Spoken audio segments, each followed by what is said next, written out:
Welcome to Knightline for Friday, February 4th, 2022.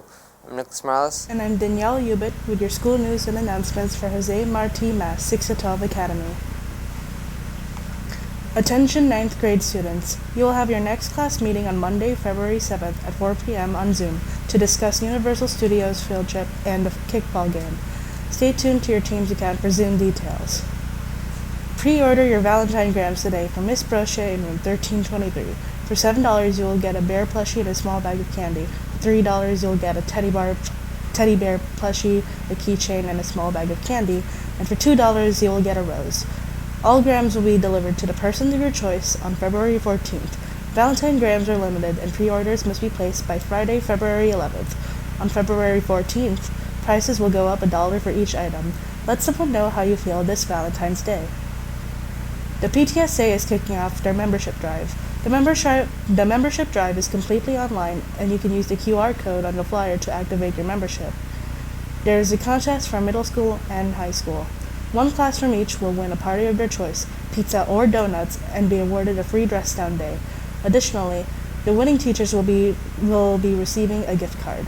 The PTSA relies on memberships to help fund many of the programs, incentives, field trips, and rewards for all students. Use the QR code to join. February is Black History Month. Here's Malachi with today's message. On August 17, 1887, Marcus Garvey was born in St. Anne's Bay, Jamaica. Marcus Garvey was a black nationalist and leader of the Pan-Africanism movement, which sought to unify and connect people of African descent worldwide. In the United States, he was a noted civil rights activist.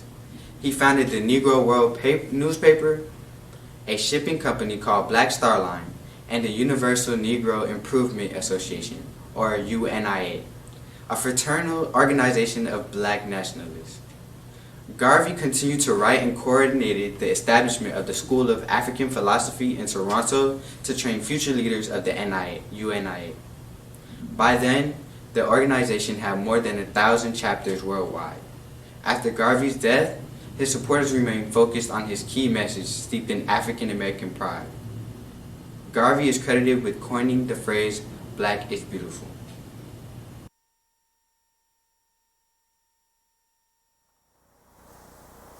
Thank you, Malachi. Jose Marti MAST presents the 2022 Black History Month Celebration Dress Down Series. Friday, February 4th is Celebration of Africa, where African attire are the colors red, green, and yellow. Embrace unity on February 11th and wear African attire or black clothing. Friday, February 18th is Enjoy the Caribbean Sensation and wear African attire. The island colors Haiti, Jamaica, the Bahamas, Trinidad, and Barbados. Do it for the culture on Friday, February 25th. Wear African attire or red clothing.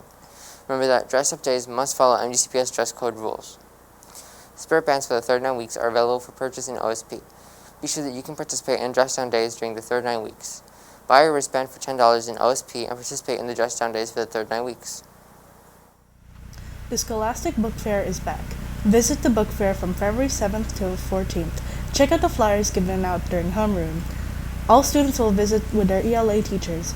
You can also shop online, pay with cash, and with credit cards. There are many incentives for shopping at the bookstore, including giveaways and discounts. We also need parent volunteers to help. Please see Mrs. Cruz for more details, and we can't wait to see you at the book fair. The lost and found in the main office is overflowing. Have you lost a jacket or water ball? Or anything else at school? Visit the main office and check the lost and found. The National Honor Society is opening up a canned food donation to the whole school. We will provide you with 1 hour of community service for 3 cans you donate. There's no limit to how many cans you donate, so bring as many as you can. Please see Ms. Cruz in the Media Center to drop them off the month of February and receive your community service. Please ensure that the cans are not expired as they will be going to a food bank. This opportunity is available to anyone in the school. As part of Florida Celebrates Literacy Week, we asked teachers about their favorite book and authors. Here's Mr. Delacoste to tell us about his pick. Hello everybody, my name is Mr. Delacoste, and today I'm going to talk to you about one of my favorite authors, Ken Kesey. In particular, his masterpiece, One Flew Over the Cuckoo's Nest. And I picked Ken Kesey because he's always been one of my favorite authors. I read his books in college. including One Flew Over the Cuckoo's Nest. And then he had another book that was a couple of years later that was also very famous, called Sometimes a Great Notion. Okay, and but today I'm going to focus on One Flew Over the Cuckoo's Nest. A little background on Ken Kesey. He was born in Colorado, and he moved as a young man to Oregon, where he lived most of his life, outside of Eugene, Oregon, and in a city called Springfield, Oregon.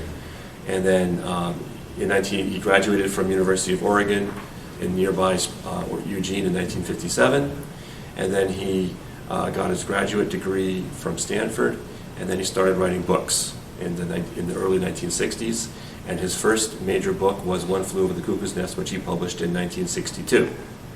Okay, and he always considered himself a link between the beatniks, like Jack Kerouac, and the hippies of the later 1960s. Okay, so he thought of himself as kind of a link between those writers. And in One Flew Over the Cuckoo's Nest, which many people consider his masterpiece, it's an indictment about the mental health institutions of the United States. Okay, how we handle mental health in the United States, because the book takes place in a psychiatric ward in Oregon. Okay, it's a fictitious place, but based on actual experience, because he did work as an orderly in a psychiatric ward in the 1950s when he was going to college. And so he did witness a lot of the things that he would end up writing about in his book. And the book, One Flew Over the Cuckoo's Nest, which was made into a very famous movie in 1975 starring Jack Nicholson, and won 5 Academy Awards. But the book, right, which inspired the movie, he wrote about basically 2 main characters, right? There's Randall Patrick McMurphy, he's a convict who tries to get out of prison time by pretending he's mentally ill, so that he can have an easier time serving out his sentence in a psychiatric ward, he thinks.